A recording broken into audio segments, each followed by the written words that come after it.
India's Census 2027 process will begin with self-enumeration in Karnataka from April 1st, marking the first time citizens can submit their household details online. Officials said this will be followed by the house listing and housing census, the first phase starting mid-April, during which data on housing conditions, assets, and amenities will be collected through door-to-door visits.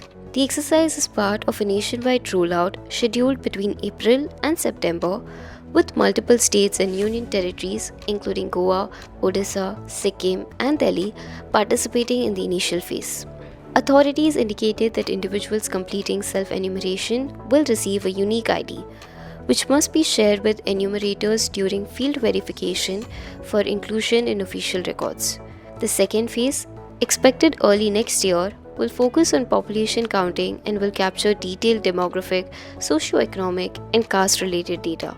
Officials said questions for this phase will be notified later. The Census Commissioner stated that all personal data collected will remain confidential and cannot be shared under the Right to Information Act or used for legal or welfare schemes. Only aggregated data will be released. He added that the transition to a digital system will significantly reduce processing time, allowing several datasets to be published within 2027 itself.